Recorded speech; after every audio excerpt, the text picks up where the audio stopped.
8वी 9वी आणि 10वी यासाठी RSP आणि सिव्हिल डिफेन्स हे ऑप्शनल सब्जेक्ट म्हणून आहेत, पण बऱ्याचशा शाळांना किंवा शिक्षकांना ते माहीत नाही. याच्यातनं आपण रस्त्यावर जे वाहतुकीचे नियम पाळण्यासाठी जी नवीन येणारी पिढी आहे घडवण्याचं काम जे शिक्षक करतात, त्यासाठी आपण त्यांना पहिले ट्रेनिंग फॉर ट्रेनर्स आहे, जे आपल्याला जे पुढे जाऊन विद्यार्थ्यांना जे ट्रेन करणार आहे त्यांच्यासाठी आपण ट्रेनिंग ठेवलेलं आहे. याच्यात सर्वात प्रथम याच्यावर 2 सत्रांमध्ये ही ट्रेनिंग होणार आहे. एक इनडोर आणि एक आउटडोर. आउटडोअरमध्ये परेडची जे काय पथसंचलन जे असतं त्याबाबतचं ट्रेनिंग त्यांना इत्यंभूत ट्रेनिंग दिलं जाणार आहे 7 दिवस सकाळी आणि संध्याकाळी. आणि आफ्टरनून सेशन्समध्ये याचे तासिका चालणार आहे. तासिकामध्ये फर्स्ट एड असेल, रस्ता सुरक्षा संबंधीचे जे काही मानांकन असतील ते असतील. त्याच्यानंतर RTO पण याच्यात प्रशिक्षण देणार आहेत. जे नामांकित हॉस्पिटल्स आहेत त्याच्याकडची डॉक्टर्स फर्स्ट एडचं देणार आहेत. योगा सेशन्स पण आहेत याच्यात.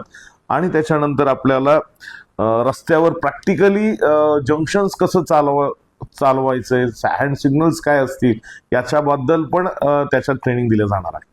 सर, तुम्हाला असं वाटतं का शालेय शिक्षण अभ्यासक्रमात सुद्धा ह्या अशा प्रकारचे विषय असावेत? 100% असले पाहिजेत, कारण आज जी येणारी पिढी आहे सगळ्यात जास्त शहरी किंवा ग्रामीण भागातही गेलात किंवा हायवेजवरही गेला तर आपल्याला बघायला मिळेल की मोठ्या प्रमाणात ट्रॅफिक जाम्स आपल्याला बघायला मिळतात. लेन डिसिप्लिनचं पालन न केल्यामुळे एक तर ट्रॅफिक जाम्सला सामोरे जावं लागतं, दुसऱ्या याच्यात अपघाताला सामोरे जावं लागतं. त्याच्यामुळं येणाऱ्या पिढीसाठी एक सगळ्यात महत्त्वाचं प्रशिक्षण असणार आहे.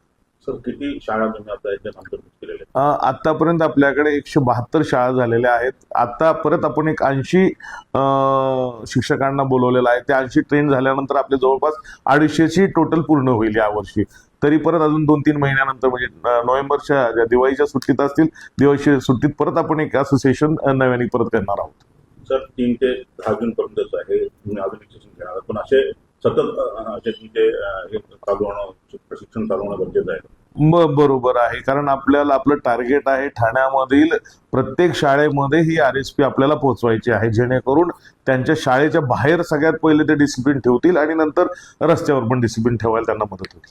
तर एक ठाणा एक मॉडेल बनणार आहे का इतर राज्यांसाठी किंवा इतर शहरांसाठी त्या प्रकारचे प्रशिक्षण? मॉडेलचं नाही सांगता येणार मला, पण एक आपण चांगली प्रथा या ठाणे शहरांमध्ये चालू करत आहोत, जेणेकरून ठाण्यामध्ये जो सिव्हिल सेन्स जो लोप पावत चाललेला आहे त्याच्यात भर पडेल आणि लोकांना जास्तीत जास्त सिव्हिक सेन्स प्रमाणे फॉलो करून रस्त्यावर सुरक्षित राहतील.